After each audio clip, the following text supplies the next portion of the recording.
So good morning, everyone. Thank you for coming and thank you for your patience. I tried to figure out the technology, but I'm glad that you're all here and thanks for your time indeed. So welcome all to the School for Conflict Analysis and Resolution at George Mason University.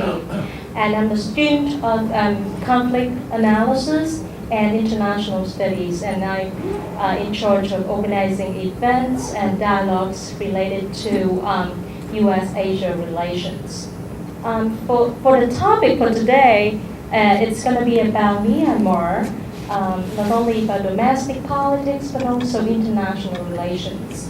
And particularly the complex interactions among U.S., Myanmar, and China, of course also ASEAN.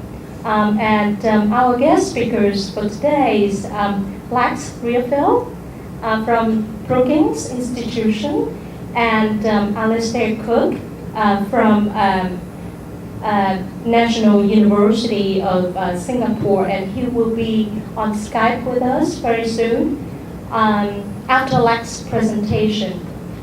So the purpose of the event today is just to raise further awareness and toward public understanding, toward the issue of U.S.-Asia relationships, particularly with the issue of Myanmar.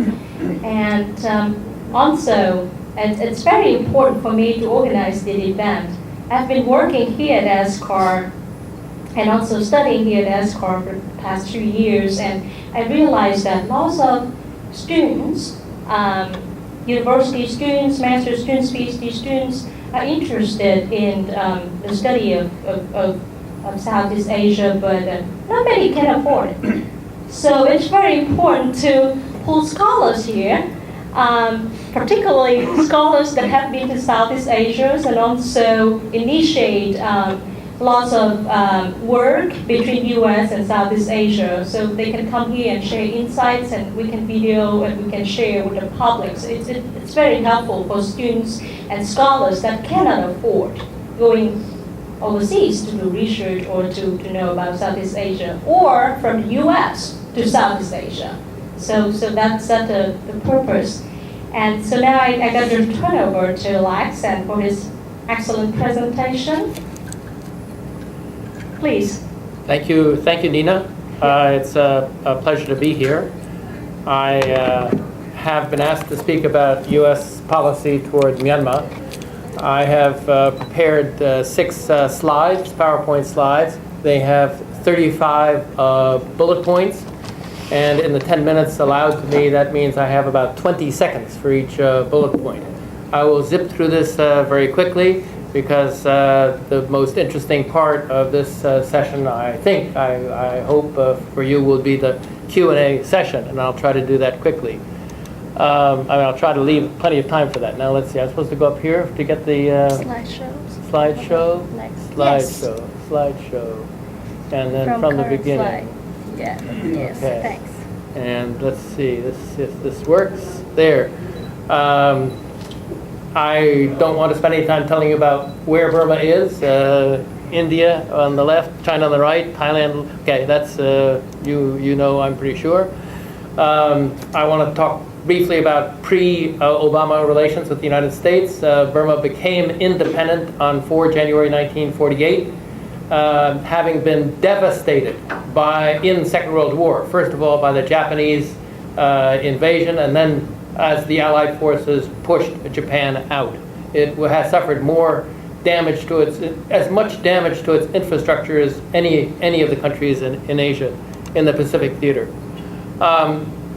Relations with Myanmar, between Myanmar, Burma then of course, and the United States began on a pretty positive note.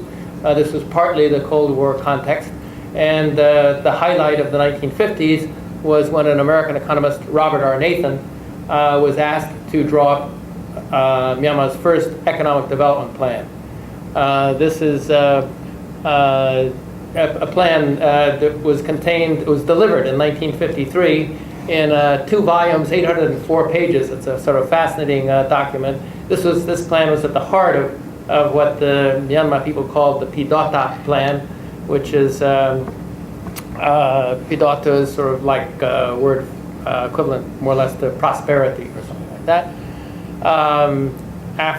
This plan was actually the work of Nathan at the beginning to deliver this plan. They spent 2 years doing it. Was funded by the Technical Cooperation Administration, one of the precursors to USAID. And but then there was a sort of a hiccup in relations because of some CIA support for Kuomintang troops in northern Thailand. The TCA funding stopped, but the Burmese government continued to fund the work by Nathan Associates. The period of 1950s was a period of parliamentary democracy. It was not terribly effective. The plan objectives, the targets were not met. The 1960s, in 1962, there was a military coup. General Ne Win took over. He sort of abolished the market economy, or at least sort of nationalized everything, adopted an isolationist policy. U.S. aid from the United States diminished greatly. Not a lot to report during this period, mostly because Ne Win adopted an isolationist policy. In the late 1970s, a USAID mission was reestablished in Myanmar. It steadily increased its sort of the volume of U.S. assistance steadily increased in the 1980s until the mass uprising in 1988, which ended Ne Win's 20 years of ruling the country. No, 26 years of ruling the country. There was then a transitional period between the end of the Ne Win regime and the beginning of the Tan Shui regime. It was during this period that the military junta announced an election. It was held in 1990. Aung San Suu Kyi's party, the National League for Democracy, won most of the seats, like 80% of the seats, but the military wasn't ready to yield power to the NLD or even to convene a constitutional convention, which was the basis of the election. And sort of things started getting pretty bad between Myanmar and the United States. After that, at that point, the sanctions got progressively worse.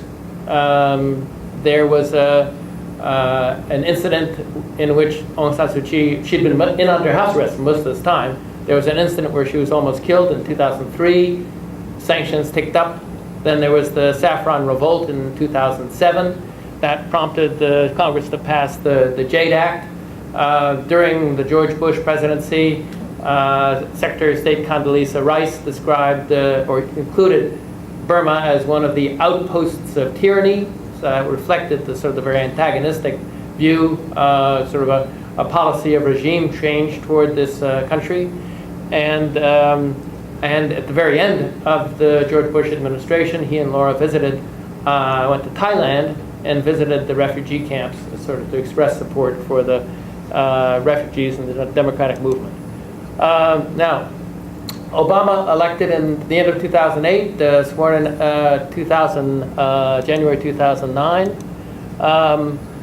Within weeks of the inauguration, Hillary Clinton made her first foreign trip. It was to Asia.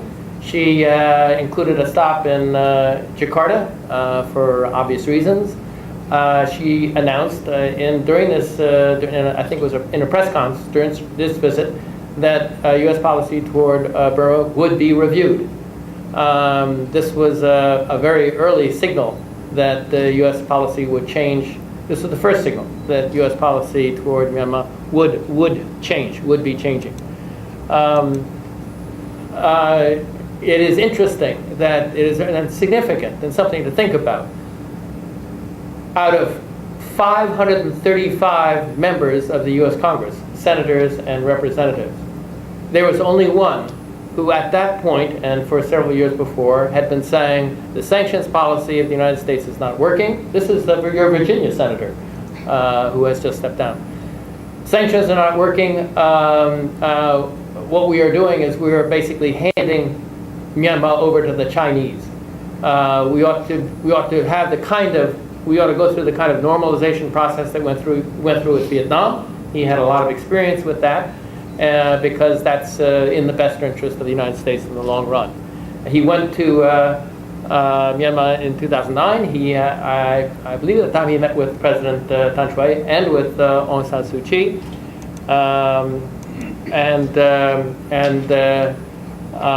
It was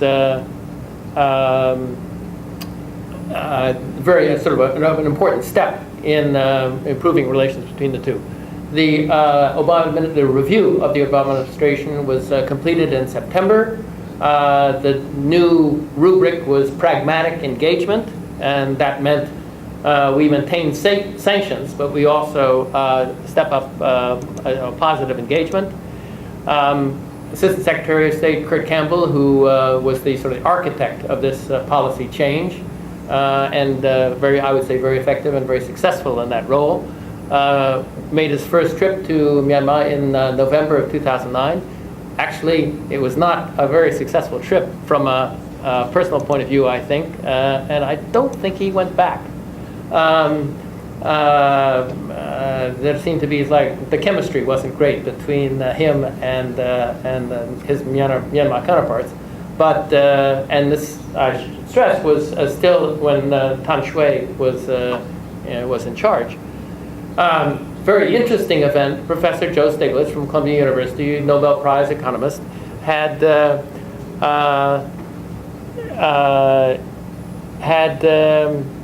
went to Myanmar and had what was considered by many people the first serious policy discussion with senior Myanmar government officials in December of 2009. And this, I would say, was a harbinger of the very important policy changes that were going to take place later. But it was not it was not really perceived that way by the rest of the world. So as an important step in the 7-step roadmap to democracy, there was an election in 2010. The U.S. policy responded slowly to that election. It was a year later that Hillary Clinton went to Myanmar. It was 6 months later that steps were taken to suspend the sanctions. They were the announcement of this of the policy of the intention to suspend was somewhat before that, a few months before that. Derek Mitchell was appointed ambassador in June and went out to post a month later. Policy of there was a sort of a minor adjustment in the policy. The new rubric was principled engagement, and there was another one of the sort of the terms that was used was sort of action for action, meaning when the government of the new government of Myanmar took steps that to address the concerns of the U.S. government would respond by relaxing sanctions or increasing engagement. Last September, very important visits, simultaneous, more or less contemporaneous visits by Aung San Suu Kyi and President Thein Sein. Extremely difficult to stage manage, and it is a tribute to the State Department that these two visits went off without a hitch. Reflecting, of course, the exceptional collaboration between the two. And then an aid mission was opened in September of 2012. Of course, the apogee of U.S.-Myanmar relations was when President Obama went there last November, and I could make an argument that it's been downhill since then. Anyway, the next, let me just, because time is short, I mean, if you can figure out what to do here. I've got yours here. No, I've got it right here. It's just make this on the screen. If you can figure out how to make the screen move. Next section, next slide is post-November. Next slide is current state of U.S.-Myanmar relations. There is preoccupation with, there are sort of three preoccupations of U.S. policy today. One is consolidation of democratic rule. This is sort of with the notion that Aung San Suu Kyi should really be the president of the country someday. There's a preoccupation with peace with the ethnic minorities, because this is the existential struggle that, or challenge of the government. And third is a preoccupation with human rights abuses. These are the treatment of the Rohingya Muslim group, and also the recent outbreak of Muslim Buddhist conflict in central Myanmar. Sort of secondary concerns of U.S. policy are promoting U.S. investment, ramping up U.S. development assistance to support the change, and military to military relations. So we're trying to figure out, the idea is that if we want the Myanmar military to be more responsible, less inclined to commit human rights abuses, we need to help them with sort of training and understand how the rest of the world does these things.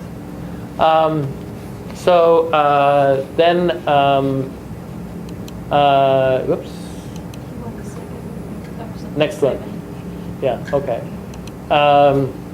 I recently finished a report on foreign aid to Myanmar. The title, Too Much Too Soon. I can elaborate on that in the Q&A session. The point is that in a transition situation like Myanmar faces now, it is critically important for policy officials to have time to formulate and implement policies. The officials in Myanmar don't have a lot of experience with formulation and implementation of policies, especially economic policies, as the sort of modern world does it.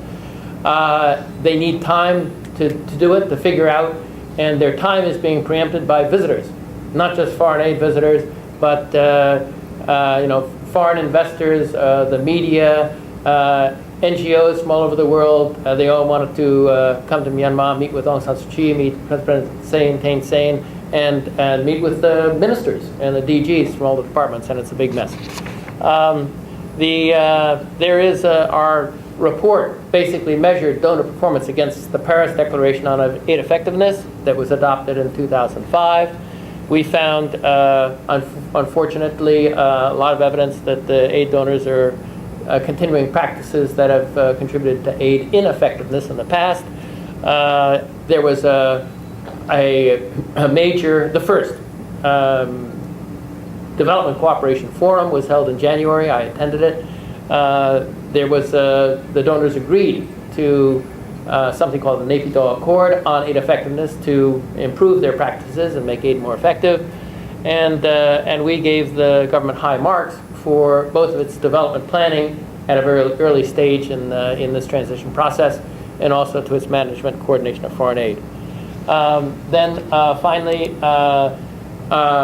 as an economist, I'm very much concerned with macroeconomic management and with the resource curse. And just a couple of points here to keep in mind. Last April, a year ago, the grossly overvalued exchange rate was abandoned, and Myanmar moved to a flexible exchange rate, market-based exchange rate. And most economists would say this was the single most important economic policy reform that the new Thein Sein government could have taken. And so big gold star for that. They have taken some positive steps toward more transparent, sensible fiscal policy. Where they're lagging is in monetary policy and central bank reform. There are three elements of the resource curse that are all sort of bearing on this country in a terrible way. One is that when there's a lot of money coming in, a lot of hard currency coming in, that makes the exchange rate overvalued, so it puts pressure on a market exchange rate to overvalue. And Myanmar doesn't have the mechanisms for resisting that pressure. It does not have strong mechanisms for resisting that pressure. Second of all, there's the extraction of natural resources is done at an unsustainable rate, and I see little evidence that that rate of excessive extraction is slowing down. And third, the vested interests in the country are all linked to resource extraction projects, and of course the reforms that are necessary to make the economy grow at a high, to modernize at a rapid rate, as other Asian countries have done. These reforms, these policy measures, will have adverse consequences for most of the vested interests, and so that's an important element of resource growth. So I think I've taken too long. I will stop now. Thank you. All right, so let me turn to Alistair. Okay, I'm Alistair Cook, and I'm calling from the National University of Singapore in Singapore at the East Asian Institute, where I focus on the relations between China and Myanmar.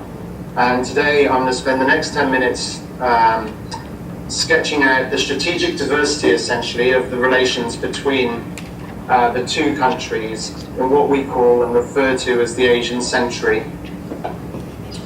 We've often heard in recent times through the media very different stories and conflicting reports. And I thought to start off with, I would explain a little bit about what's happening and how we're getting these different stories in the media.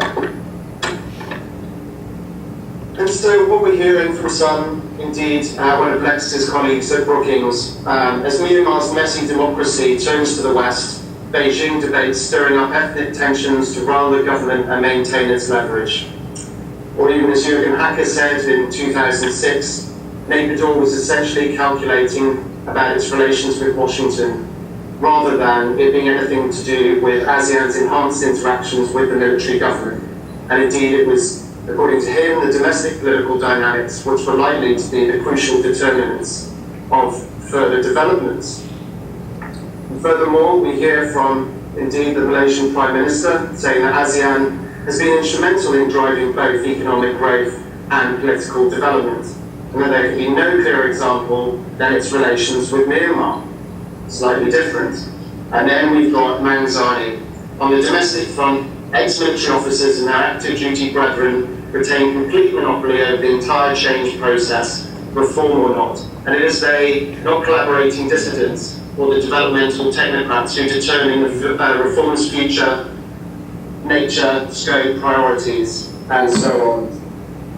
And I think what's important here is that essentially these messages aren't necessarily completely conflicting. What they're actually telling us are what I would refer to as partial truths, and illustrate different narratives that we're seeing really play out in the international media and indeed with the actors involved in the reform process. And essentially they fall into the typical international relations theories of you've got your Marxists, liberals, globalists and realists. So they're just focusing on different aspects of this reform process.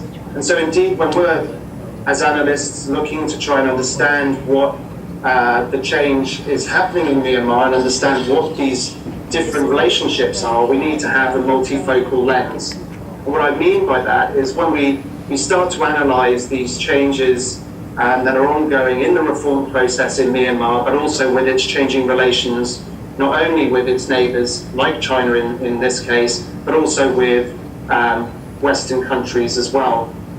And what this multifocal lens must encompass is the need to also recognise and observe the informal as well as the formal politics that is going on. And indeed, when I talk about this, I mean what's found outside of formal political structures, whether it's personal relationships through personal ties or the mere presence in the governing elite, or indeed, on the other side, looking at the role of protest movements in response to some of these formal state actions and changes that are taking place. So I'm going to focus in this presentation on two of the nuances between China and Myanmar relations. And first of all, I will look at what we refer to more formally as interstate relations. And in here, we basically look at what the relationships are between the leaderships in both countries. And indeed, the Chinese foreign policy, they have the 5 framework principles, which in general govern their overseas foreign policy, which essentially looks at great powers are the key, bordering countries are primary, developing countries are the foundation, and multilateralism is the stage. Indeed, some of the other narratives would not necessarily interpret their actions in this way. Now, in particular, we have the 3-pronged approach is how I describe the Chinese foreign policy towards Myanmar within the framework of these 5 broad principles. So essentially, it has a very long land border, it's a neighbouring state, and so for China, the stability of a neighbouring state is absolutely key. And indeed today in the Global Times, one of the China daily newspapers, they said a reformed and open-minded Myanmar will increase the stability and the economic trade with China. So they're really looking at not objecting to this reform process per se, but they see the continuation of a stable state as being of their primary concern. Because, and the second point here, it influences their economic relationship. And for China, this largely focuses on natural resources, in particular energy, as well as very significant cross-border trade with Myanmar and essentially the ethnic nationality states. And within this framework, what we're seeing is like some challenges as well, which go along with this relationship, and we formally call those non-traditional security threats. Now, whether it's the spread of HIV or AIDS, through to human trafficking, whether it's a Chinese farmer essentially buying a Myanmar wife, these are the issues that are also permeating along its borders with China. And when we talk about the state stability, what is it? Why are they worried about whether Myanmar is stable or not? Well, they're looking to minimise the internal conflict in Myanmar to prevent it spreading across the border. What I mean by that, there are both direct and indirect causes and consequences. Essentially, the conflict could spread inside China, or it could be the consequences of the conflict being the movement of refugees over the land border. And indeed, we've seen this happen over the last 2 years, particularly with the Kachin conflict, which I'll go into a bit more detail a bit later on. We're also looking at the leadership in Beijing wanting Myanmar to essentially have a functioning government, so it knows who to talk to, and that they're going to be reliable and able to implement policy, and they will become more predictable. Indeed, the leadership in Beijing has oftentimes been caught by surprise by the former military regime in how they would respond to some of these issues. The most recent example that we've seen in the relationship, which took Beijing by surprise, and this was under the reform period, was the suspension of the Myitsone Dam project. And they didn't see that coming, which really tells us a bit more about where we are on this reform process, which is essentially the very beginning. And they also want Myanmar to be stable because it will impact their economic investments. And in particular for China of concern is their energy security. And as I will show you shortly, we'll see where this energy security is. So since 1993, China has essentially been a net oil importer, and securing its energy supply is certainly a strategic priority for its national security and economic development, and in particular developing its poorer western regions, and in particular direct benefit would be Yunnan province. And also during the 1990s, the Chinese government essentially developed what we call its go-out strategy, which came into play in around 2000, where they're essentially trying to get their firms to compete in global markets. to create these Chinese multinationals, which are competitive. And indeed, in this way, they are looking at developing stronger ties within the region, and we've seen this happen in Myanmar. And as I mentioned before, the poorer southwestern region, it will give them a gateway to ASEAN, and also when we look at natural resources and energy security, it gives them access to the Bay of Bengal, which will then give them cheaper oil imports from the Middle East in particular. Now this is just a map. Unfortunately, it doesn't come out very clear on this slide. But what we're seeing is, you can see in China, that's Yunnan province, and directly on the border where the flag is Kachin state. And this flows, Kachin state is in particular of particular concern because this is where the pipeline flows directly through. And as we know, there's an ongoing conflict there, and I'll come to that shortly. But also, if we look at where the pipeline meets the Bay of Bengal, we've also seen levels of violence in Rakhine State between different social groups there. Now, so how does Myanmar respond to China in its foreign policy? Now, essentially, Myanmar still maintains its framework principle of an independent and non-aligned foreign policy of equal distance diplomacy.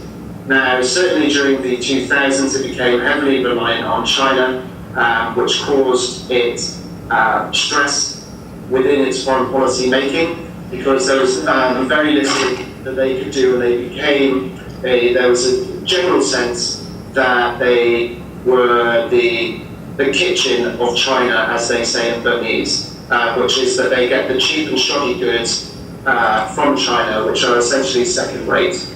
And so this was one of the motivating factors, but not the only one, in creating a period of transition and change.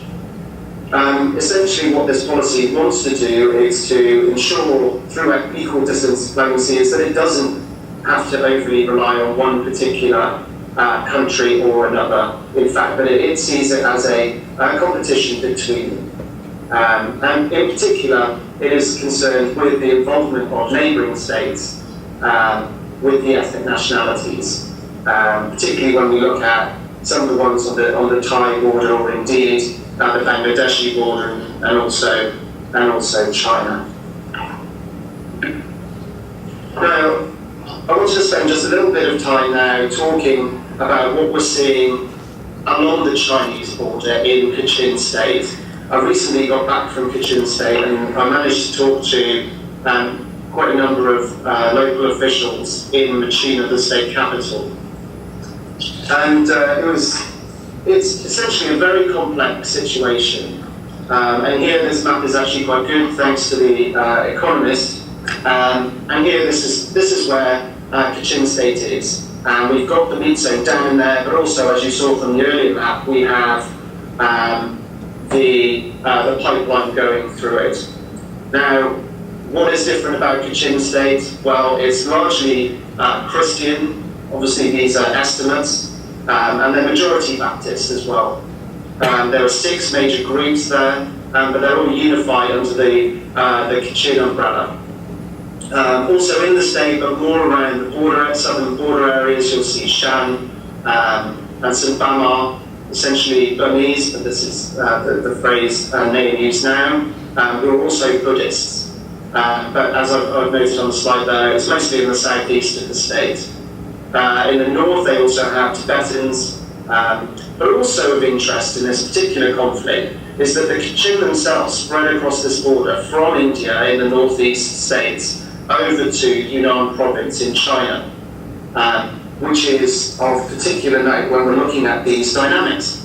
Because when we see how China is forming its foreign policy, it was not Beijing that knew what was going on. It was the state authorities in Yunnan province.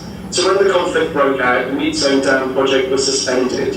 It took Beijing by surprise, but it did not take the Yunnan state officials by surprise. And so these interpersonal relationships across the border with the Kachin, and indeed in China they're referred to as Jingpo, in Kachin State Jingpo, but they're the same ethnic group. And you've got families across this border which have started to really use this network to raise awareness about what's happening in Kachin State. And we saw protests in December in Yunnan province on the border of Jingpo in China, trying to raise awareness with the government in Beijing and to protest against the conflict that was ongoing in the state, against essentially what they saw as their brethren. Now, another observation I have from there is that around the capital at least, and this is not going to be universal, but certainly in the capital, it was a consolidated and universal opinion. I expect 50 people, 49 of them said that they were completely behind the Kachin Independence Army position, and really supported them. They also saw the Burmese government, before the Burmese military, as what they referred to as the Burmese military are China's second wife. China is the husband of the Burmese military, as one person said. So there's an incredibly low level of trust between the Kachin and the central government. And as we've seen over the last 2 months in the peace talks and negotiations, we are seeing that the KIA are asking for external observation. They're not asking for mediation. They just want to have their talks recognised as what was being decided in those meetings. So they could call on the military to either, in this case, stop fighting initially, but obviously have a sustained political negotiation further down the track. So the other issues that we've got there, as I mentioned before, we've got Mitsone Dam project, which is a massive investment. It's about $3.6 billion US. It's currently suspended, but having been there, there's still ongoing activity in it. Everyone locally does not think that this project's going to stop. It's just more of when rather than if it restarts. There's also the Shui oil and gas pipeline. There are two pipelines for oil and gas, and their estimated cost each are about $1.5 billion. So we're talking about significant investments there from China in the state. So they're really focused on what is going on there at the moment. So they certainly have both hard and soft power issues, which are playing out at the moment through its facilitation or observation of these negotiations, but also through their economic interests. So what are we seeing when we look at the China-Myanmar relationship? Where's it going in the future?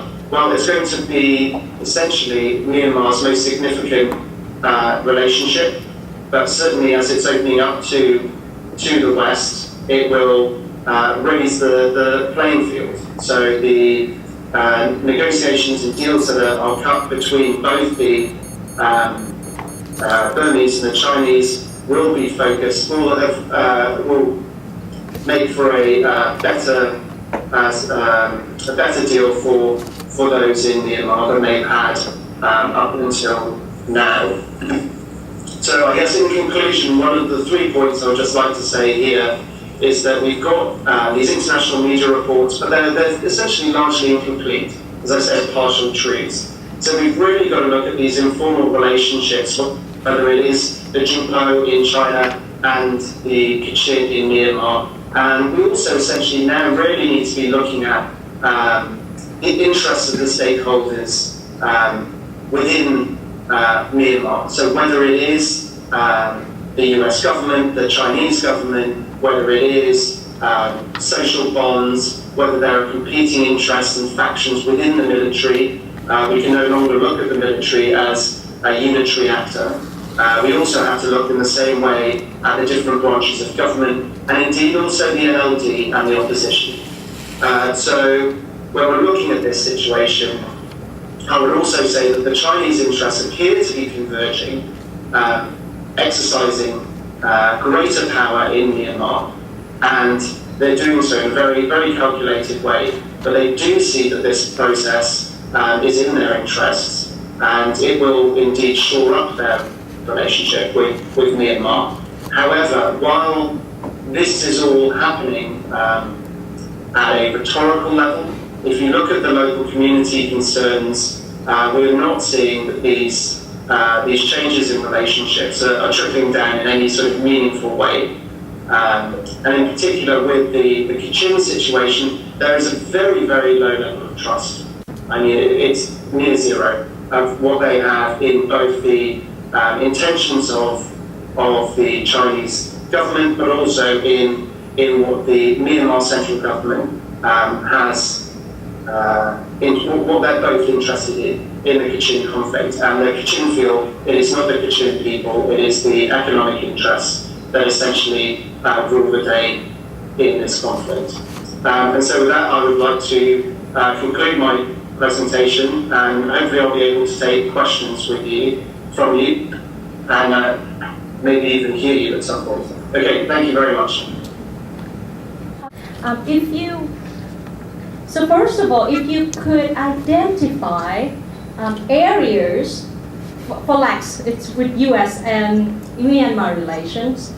So if you could identify areas that U.S. and Myanmar could work together in the long term and give us assessment of the importance of these areas, and third, how would you design interventions or third-party interventions so that we can make those interactions better? And for Cook, it would be with China-Myanmar interactions. Is that okay? Is it clear for you? Now, so identify areas that China and Myanmar could work together, assessment of the significance of those areas, and if you have to design intervention, the third-party intervention in ways which could improve China-Myanmar relations. All right? Thank you.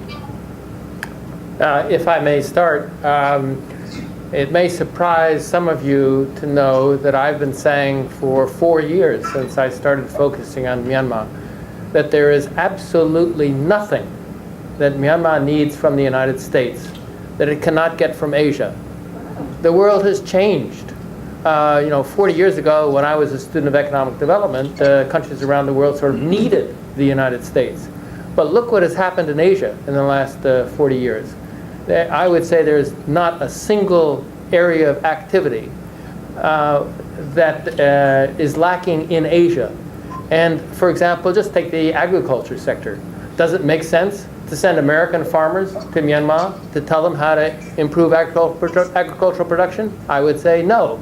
They should be drawing on Asian experience in Thailand, in Vietnam, in Indonesia, Japan, China, and so forth.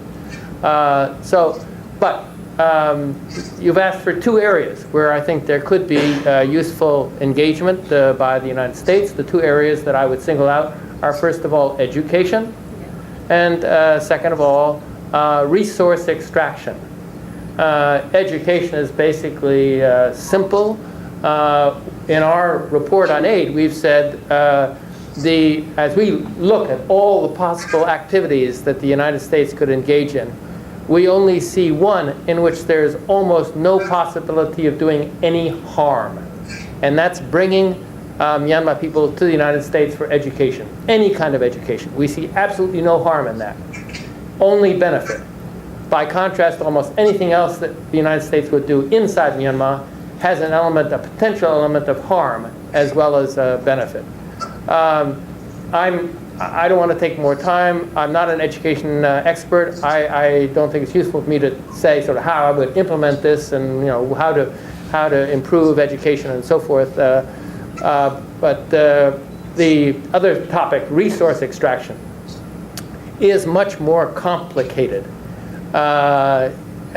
because the whole world is struggling with the issue of resource transparency, revenue transparency, over exploitation of resources, and I'm not sure how much the United States can contribute here. I think there are sort of universities, there are academic groups and NGO groups that have a good understanding of good resource extraction practices and bad resource extraction practices. Probably some of the best are based in the United States, and it would be good to have these groups helping Myanmar iterate toward a better resource extraction policy.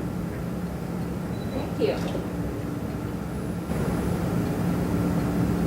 Right, so I'll answer my question, I guess, on identifying the areas China and Myanmar can work together, and what would this design of this third-party intervention look like? I think when we're looking at China-Myanmar relations, I mean, it's already highly developed, so they're already working in areas, in substantially varied areas and sectors. So thinking that there's going to be some sort of great innovation in that sort of way, I don't think that's going to happen.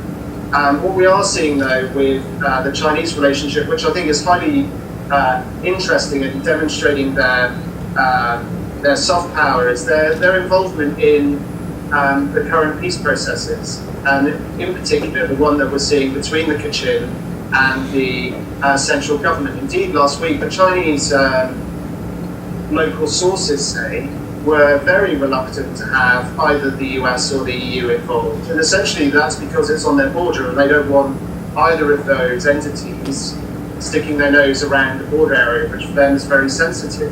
And so how they're going to facilitate these negotiations and what sort of pressure they're going to put on the process will be both negative and positive. Negative in the sense that they're undue pressure on the Kachin to say, no, we're going to have to postpone the negotiations. But also there's a positive role in that it's had a very long established relationship with the military. And if China says, we want you to be at these negotiations, the Myanmar government officials will be there.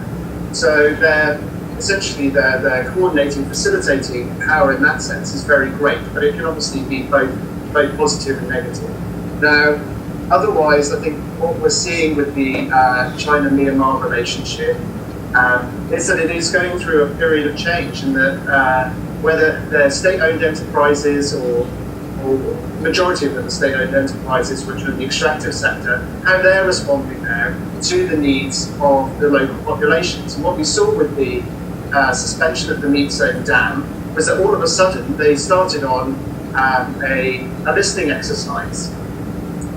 Essentially, it wasn't very good, but what we did see is that they went and they imparted information to the local population saying why the Meadzone Dam was so great. Now, whichever way you look at it, the mood in itself was quite significant. Whether it actually becomes a two-way process for local populations to engage with those developers remains to be seen. We've not seen it. They've talked about it rhetorically, either through the Chinese language media or even through some of their government officials talking about this. But we've not seen any change about that on the ground. So those are sort of the two areas where I think we're seeing change, but at the moment it's on the second count, it's largely rhetorical. We've not seen any great difference on the ground. Okay, so now for you. Let us know your name and affiliation. Thanks. Yeah, hi, Rob Wilson from ESCAR here. I have a kind of a compare and contrast between U.S. and China foreign policy toward Myanmar. Of course, U.S. foreign policy and China foreign policy is based on self-interest. But here recently, I kind of see a trend that both the U.S. and foreign policy has started to progress more toward a competition on who can be more aggressive toward countries within the region for self-interest as well. When you base your foreign policy on competition with other countries in the region for not necessarily control but influence on other countries, like Myanmar, for example, you don't necessarily take in consideration or care the real things you need to for that country. For example, human rights and other problems you may have with that country you need to take a look at. Having said that, if in fact that you two gentlemen think that is or may be part of the case, how would you recommend that the U.S. and China look at changing or modifying the foreign policy to take into consideration more global considerations such as human rights and other things in the world, in Myanmar and other places? Thank you. Alistair, you want to start with this one? Sure. So if I understood it was compare and contrast the responses of US and China governments towards human rights situations in Myanmar, is that correct? Or more broadly? So what I would say to that is when we look at China's relationship with Myanmar, and if you look at it really depends. I think we have to keep it in perspective. China is a massive country, so what happens and goes on in Beijing and their larger geostrategic concerns don't necessarily have Myanmar on its radar. Like lots of people say, China is doing all this. It certainly affects Myanmar an awful lot, but it doesn't necessarily filter back the other way, and it doesn't really even get on the policy agenda in many instances in Beijing. So I think what we need to keep that in mind, and then also the role of the Yunnan provincial government, where it is obviously of greater concern, because the access to development, economic development, is of greater concern. And there is a story that I heard when I was in China, the capital of Kachin state, and how they approached the Chinese to raise their concerns about the ongoing conflict and essentially the ongoing human rights abuses of the Kachin state, was that they couldn't frame it in these terms that we're used to in the West about human rights and so on, but they were responsive to getting a bomb deal, essentially. That the local Yunnan officials understood that when they were forcibly displaced, but they were given a compensation package, they weren't given what they were due. So this really gelled with the Jinpo in China. So the Yunnan level government there started really raising the flag, and then this has gone fed into the policy process. And why I think there's been a bit more of a change with the state-owned enterprises there, and what these local strategies are, they're starting to talk about implementing. Not still going to be implemented yet, but they're talking about it. So I think in that sense, that's the role that we're seeing there between human rights and China. There. And I guess I'll leave the US question for Lex. Yeah, I would, taking the question a little more broadly, competition with China is very high on the US policy agenda. The only other things I see that are as high are the global financial crisis, getting growth going,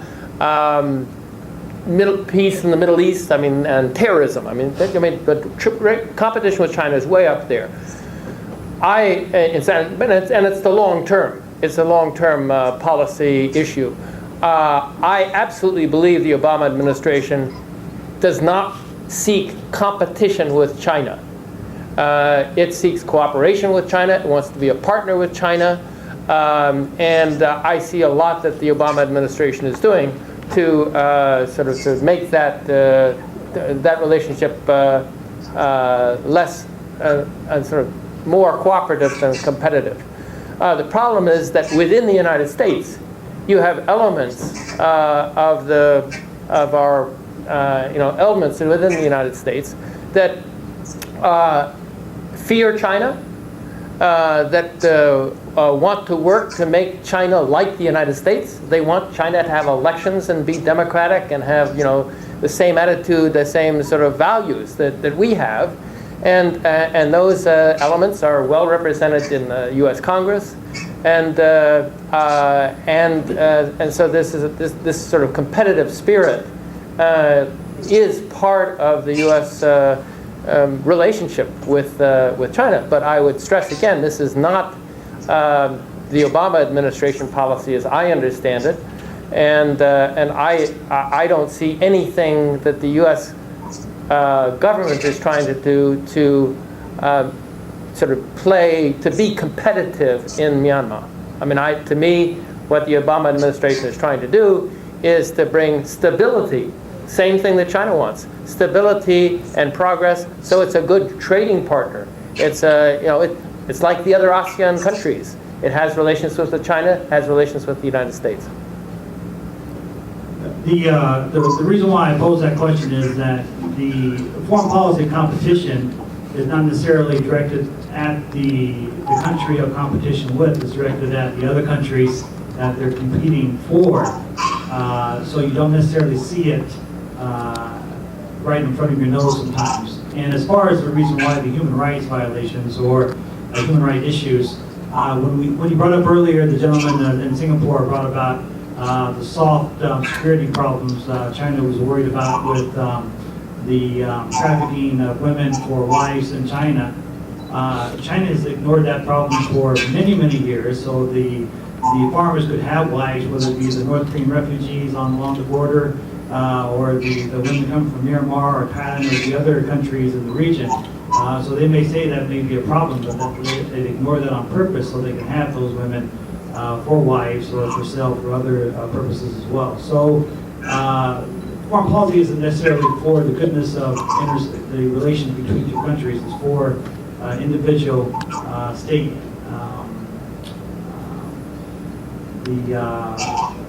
the state's individual needs as well. That's the point I want to make. Thank you.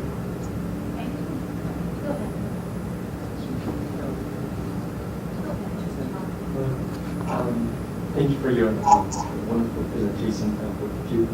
I have two questions. One is for Mr. Hao and another to Mr. Cook. Okay, what's your name? My name is Virendra Nalbo. I'm a PhD student here at SPAR. The question for Mr. Hao is that it seems that Myanmar did have a, the history of uprising in terms of demanding democracy and so on. 1988 to recent National Revolution and so on. Yet the regime seemed to be really resilient and really suppress those demonstrations. What is that actually led this reform that the regime decided to make of this big question that talks about the international pressure, maybe there's an internal struggle within the regime, the hardliner and softliner and so on. But what is your opinion? What are some reasons that you could outline that led these political and economic reforms that the regime has taken? That's for you. And for Mr. Cook, it is specifically towards the Kachin issue that I believe there's I think Chinese mediated some kind of ceasefire between the Kachins and the government. You pointed out that based on your interviews, there's a solid support towards the Kachin KIA's movement. And you also mentioned the deficit of deep trust between Kachins, the regime, and probably Chinese also. So it's again a very a difficult question. I understand that, but do you see that the Kachin's demand, their political demand, what are the possibilities that the ceasefire can move forward towards the somewhat sustainable settlement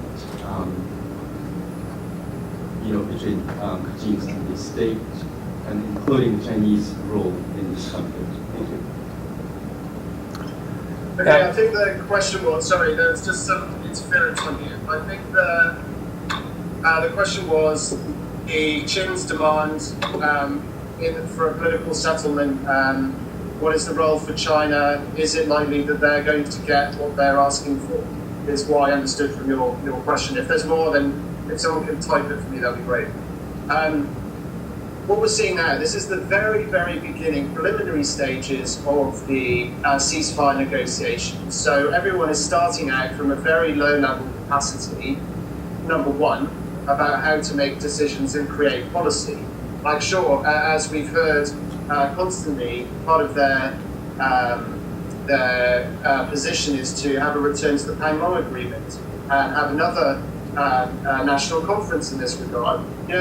Whether this is workable and how that will take place and so on will be part and parcel of the ongoing negotiations. At the moment, we're looking at just cessation of hostilities between the Myanmar military and the KIA. What we're seeing at the moment, indeed this happened when I was there. They had their first round of negotiations. They were supposed to meet, and then lo and behold, they sent once the Myanmar military sent personnel to the peace negotiations. But while they were doing that, and the KIA was sending their equal level military officers, they were resupplying, rearming, and we saw, like in one day, 7 helicopters flying over, which were going right back up to the positions that they were, which were in the prime conflict zone.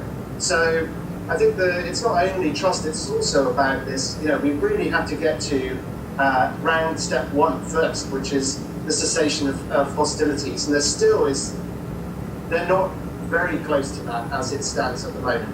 Now, what China's role can be in this is because essentially it's an army. We're talking about Burmese military. It's an organization in whichever country you're in, to varying degrees. What they do is they go to war. So they will also listen to other military officials. So what is needed from China is to really talk to those military officers who are involved in the Northern Command in particular, but also in Central Command, and talk about getting this message down to the grassroots troops and the different battalions that are in Kachin State, creating these conflicts, or engaging in conflict, I should say, with the KIA. While I was there as well, there was the story that was coming through is that we didn't have any power because the local small hydropower dam had been blown up by the local people, were saying the Burmese military. And so when they went to send their technical assistance in to go and repair the dam so that Regina could get power back again, the army said, yeah, sure, you can go in here, pay us the fee, as you do, bribery, corruption is the norm. And as they went into essentially the KIA territory, the local technicians, the Burmese army followed them in. So they were using these essentially these technicians as a way for them to encroach on what is at present KIA held territory. So there's lots of different, it's not all, I think, out without reason why there are very strong positions on both sides. So, I mean, we're just at such a very early stage in this negotiation that we're not really sure where it's going. And the other thing I will say is that, they had a ceasefire, and if you talk to local commanders there in KIA, they will say to you, look, we had a ceasefire for 17 years. Did we move beyond a ceasefire into significant political discussion? No, they didn't.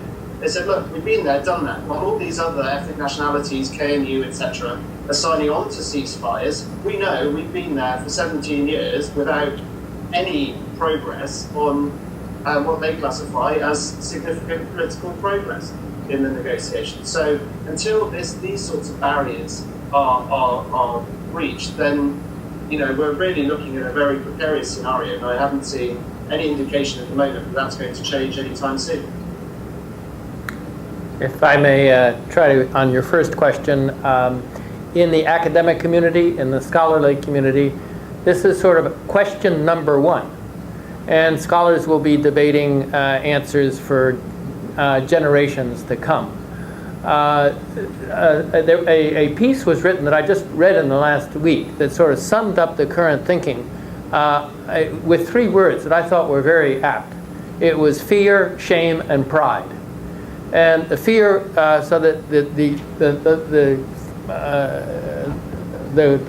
thought here that was conveyed was that the elite in Myanmar, military largely, but with sort of their private sector crony partners, sort of the elite in Myanmar, feared their relative loss of power vis-a-vis, of course, giant China to the north, but also Thailand to the east, and India to the west. I mean, all these countries were getting richer, more powerful, more prosperous, and so they feared that they were sort of falling, feared sort of in terms of their security, the border security. Second, shame that 60 years ago, at the end of World War II, they had been sort of on the top of the heap in Asia. And now they're sort of at the bottom of the heap. And so everybody is doing better. And the way I illustrate is this, my single answer is that there were generals who for the last 5 years or more have been taking their families to Singapore and Bangkok. And they come back and their children say to them, "Daddy, why is Myanmar such a mess? Why isn't it more like Thailand or Singapore?" And they didn't have a good answer. I mean, what they were doing wasn't working, so they had to change something. And pride sort of speaks to their view of their nation as a great nation. And so the question was, what do we have to do to make our country a great nation again? And that we have to change policies. We have to modernize the private sector. We have to do what the other Asian countries have done.